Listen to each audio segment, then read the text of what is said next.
আসসালামু আলাইকুম রহমতুল্লাহ।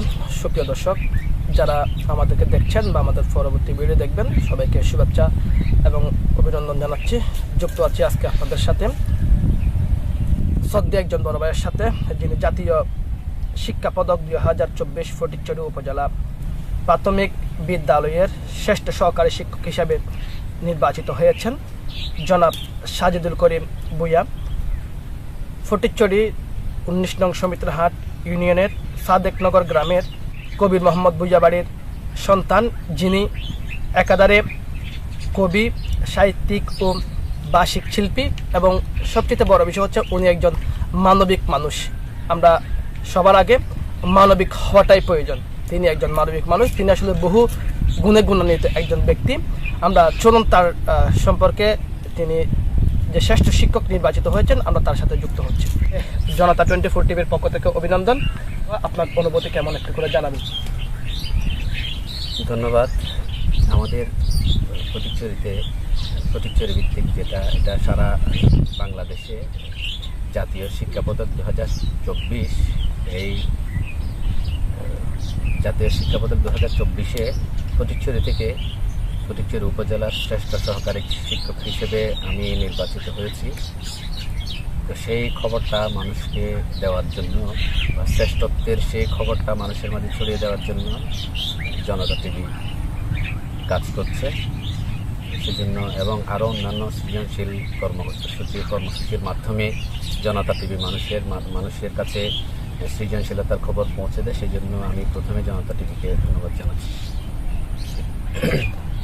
আপনি যে সহকারী শিক্ষক হিসেবে নির্বাচিত হয়েছেন ফটিকছড়ি থেকে, আপনার অনুভূতিটা আসলে কেমন লাগছে একটু করে জানাবেন। আমার অনুভূতি বলতে আসলে কৃতিত্বের যে স্বীকৃতি, এটা আসলে সবাই আশা করে এবং সবাই কামনা করে।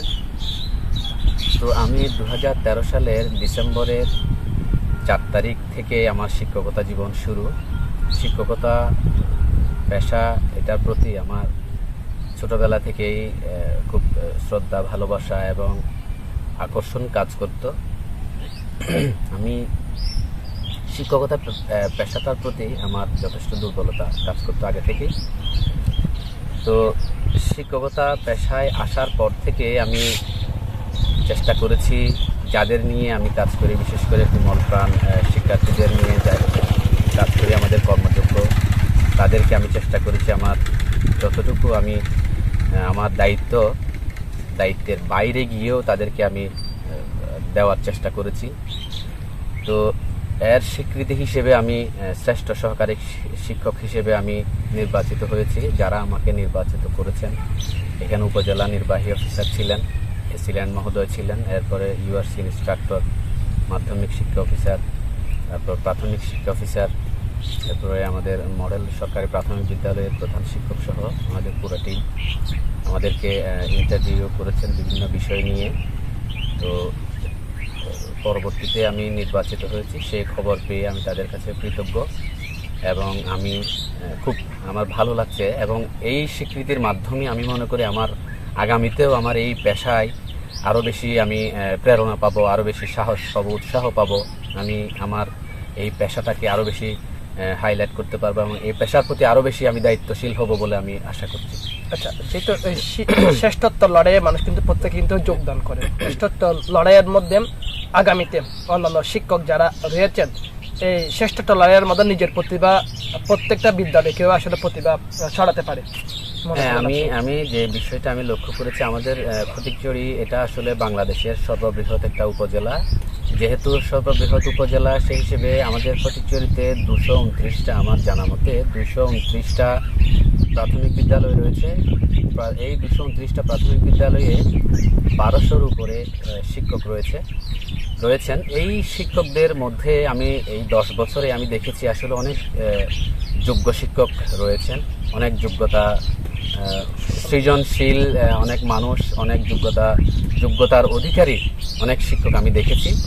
তো যদি তারাও আগামীতে এই নিজেদের শ্রেষ্ঠত্ব প্রমাণ করার জন্য এই যে একটা বিষয় রয়েছে আমাদের বাংলাদেশ ব্যাপী, সেই আমাদের ফটিকছড়ির যারা যোগ্য শিক্ষক, তাদেরও আমি অনুরোধ করব আগামীতে আপনারাও এই এই ইভেন্টে আসেন আপনারাও জাতীয় শিক্ষা পদকে নিজেদের মূল্যায়ন করার জন্য, নিজেরা মূল্যায়িত হওয়ার জন্য আপনারা আসবেন, আবেদন করবেন, আপনাদের যোগ্যতাগুলো উপস্থাপন করবেন। আমি আপনাদের কাছে এই আবেদনটুকু করছি।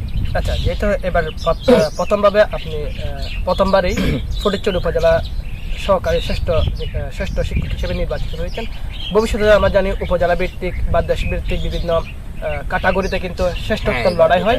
এই ধরনের কোনো পরিকল্পনা আসলে আপনার রয়েছে? আমার আসলে পরিকল্পনা বলতে এটা হচ্ছে শুরু উপজেলা থেকে শুরু হয়, তারপরে জেলা, এরপরে বিভাগীয়, এরপরে কেন্দ্র, বাংলাদেশ ব্যাপী। তো এখন যেহেতু আমি আমার উপজেলাকে চেষ্টা করেছি জয় করার জন্য, এবং উপজেলা থেকে আমি আমাদের জেলায় একটা তারিখ নির্ধারণ হয়েছে, জেলায় যাব আমি নিজেকে উপস্থাপন করার জন্য।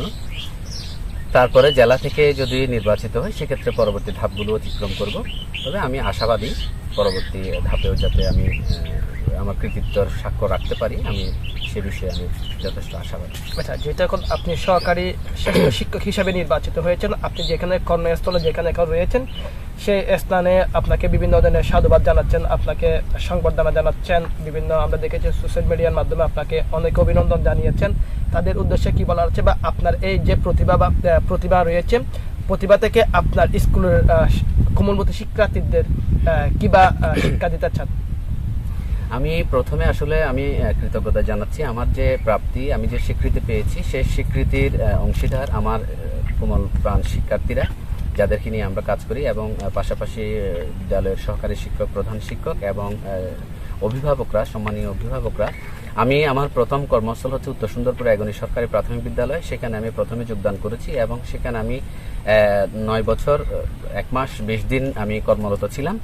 এবং আমি 2023 সালে আমার বর্তমান স্কুল পশ্চিম হাইচকিয়া সরকারি প্রাথমিক বিদ্যালয়ে আমি বদলি হয়ে এখানে আসি। তো আগের স্কুলে এবং বর্তমান স্কুলে আমার যে সহকর্মীরা আছেন, প্রধান শিক্ষক এবং অভিভাবক শিক্ষার্থী, সবার সাথে আমার খুব ভালো হৃদ্যতাপূর্ণ সম্পর্ক সখ্য ছিল। তো এবং কাজ করে আমি খুবই আনন্দ পেয়েছি তাদের সাথে।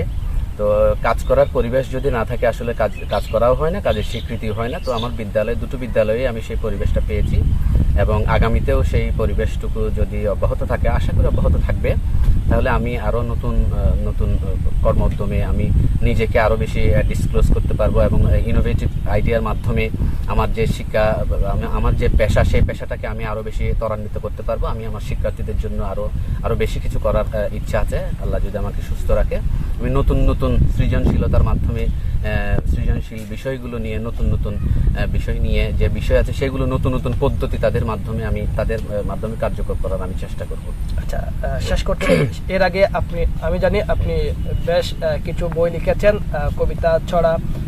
তার মধ্যে আপনার কি বই লেখা হয়েছে একটু করে যদি আমাদেরকে জানান, বা আমরা দেখতে পাচ্ছি এখানে আপনার কিছু বই রয়েছেন, বইগুলো সম্পর্কে একটু করে আমাদেরকে ধারণা দিবেন। আমার প্রথম বই হচ্ছে উপচে পড়া খুশির ছড়া। এই বইটি অক্ষরবৃত্ত থেকে 2018 সালের এই বইটি প্রকাশিত হয়, এবং 2019 সালের গ্রন্থমেলায় এই বইটি দ্বিতীয় মুদ্রণ, প্রথম মুদ্রণ শেষ হয়ে যাওয়ার পরে দ্বিতীয় মুদ্রণ হয়। এবং এই বইটি প্রতি বছর কিছু জেলায় সরকারিভাবে কিছু বই পাঠাগারের জন্য মনোনীত হয়। এই বইটি রাঙ্গামাটি জেলার জন্য মনোনীত হয়েছিল 2019 সালে। এরপর আমার দ্বিতীয় বই ছড়া জলে ঝিকমিক, এটাও অক্ষরবৃত্ত থেকে প্রকাশিত, চট্টগ্রামের অক্ষরবৃত্ত থেকে প্রকাশিত হয়। তারপর আমার তৃতীয় বই গল্প গ্রন্থ, এটা হচ্ছে ভূতের মুখে অ আ, এই বইটাও অক্ষরবৃত্ত থেকে। এরপরে আমার চতুর্থ বই মুজিব রয়েছে মিশে, এটা ঢাকা থেকে। তারপরে হচ্ছে আমার পঞ্চম বই হাতছানিদের দূরে রাখা, শালিক প্রকাশন থেকে চট্টগ্রাম বেরিয়েছে। তো আসলে আমি এই বইগুলো আমার বিশেষ করে শিশুতোষ বই, এই বইগুলো আমি যাদেরকে নিয়ে কাজ করি শিক্ষার্থীদের জন্য SRM হিসেবে এই বইগুলো ব্যবহৃত হওয়ার মতো বই। তারপর এই বইগুলো আমি যথেষ্ট সাড়া পেয়েছি বাংলাদেশের বিভিন্ন জায়গায়, এবং আনন্দের সংবাদ হচ্ছে ভারতের বইমেলায়ও স্টলে এই বইগুলো ছিল। বাংলাদেশের বিভিন্ন জায়গায় বইমেলায় এই বইগুলো স্টলে ছিল, যে প্রকাশনার স্টলে ছিল, এবং আমি যথেষ্ট সাড়া পেয়েছি। আর এই দুইটা বইয়ের কথা বলি, এগুলো হচ্ছে সাহিত্যের ছোট কাগজ, আমাদের ফটিকছড়ি থেকে বেরোয়, আমাদের যৌথ সম্পাদনার বই সাহিত্যস্বর প্রথম সংখ্যা, এটা হচ্ছে সাহিত্যস্বর দ্বিতীয় সংখ্যা। এই বইগুলো নিয়েও কাজ করি। আমাদের ফটিকছড়িতে আসলে সাহিত্যের জন্য উর্বর ভূমি, তো ফটিকছড়ির লেখকদের বেশিরভাগ লেখা ফটিকছড়ির লেখকের, আরও দুজন সম্পাদক আছে, খালেদ মাহমুদ এবং শাহ সেকান্দর মিজান সহ। আমরা মূলত সাহিত্যের জন্য এই কাজগুলো করি। তো লেখালেখি আসলে এটা হচ্ছে আনন্দের, মনের খোরাক। লেখালেখি, বই পড়া, এই জিনিসগুলো লেখালেখি করি হিসেবে এই জিনিসগুলো চর্চা করতে হয়। এই জিনিসগুলো আসলে এই জিনিসগুলো নিয়েই জীবন যাপন করতে হয়। আচ্ছা, সেই সুবাদে আপনি যেহেতু লেখালেখি করছেন, আগামী তো আপনার জন্য আরো শুভকামনা রইল। শেষ করতে চাই আপনার ছড়া দিয়ে কিংবা কবিতার লাইন দিয়ে আমরা শেষ করতে চাই। আমি বিশেষ করে একটা কথা বলছি, আমি ছাত্র সমাজ উন্নয়ন পরিষদ একটা সংগঠনের সভাপতির দায়িত্ব পালন করেছিলাম। আমি সংগঠন প্রেমী একজন মানুষ। আমি এরপরে ফটিকছড়ি সাহিত্য পরিষদের দায়িত্ব পালন করেছি। এরপরে আমাদের এখন নতুন একটা সংগঠন করেছি, সেটার নাম হচ্ছে ফটিকছড়ি আবৃত্তি মঞ্চ। আবৃত্তি নিয়ে কাজ করি আমি। ফটিকছড়ি উপজেলা শিল্পকলা একাডেমি এবং শিশু একাডেমিতে আমি আবৃত্তি শিক্ষক হিসেবে কাজ করছি। তো আমার নিজের একটা লেখা আমাদের ফটিকছড়ি নিয়ে, ভালোবাসি ফটিকছড়ি, এই লেখাটার মাধ্যমে আমি শেষ করব। কবিতার নাম হচ্ছে ভালোবাসি ফটিকছড়ি। তোমায় রেখে দূরে কোথাও গেলে, যতই থাকি হাসি মুখে খেলে, ফিরে এসে অকুল সখ্য গড়ি, তুমি দুঃখ সুখের ফটিকছড়ি। তোমায় দেখে চোখ ফিরে না মোটে, তোমার মাঝে অজস্র ফুল ফোটে, আষ্টে পৃষ্ঠে নিলাম জড়াজড়ি, ইন্দ্রজালে বাঁধলে ফটিকছড়ি। তোমার আছে বৃক্ষ সারি সারি, ঋতুর চক্রে পোশাক রং বাহারি, নিবিষ্টতার চিত্তে তোমায় পড়ি, অন্তরঙ্গ ভূমি ফটিকছড়ি। ধন্যবাদ আপনাকে, ধন্যবাদ আপনাদেরকেও যারা এখন পর্যন্ত আমাদের সাথে যুক্ত ছিলেন। সুন্দর একটি ফটিকছড়ি নিয়ে কবিতা আমরা শুনতে পেয়েছি এবং ধন্যবাদ আপনাদেরকে। শেষ করছি এখানে, তবে শেষ নয়, দেখা হচ্ছে আপনাদের সাথে কোনো এক অচেনা পথ, অচেনা গন্তব্যে।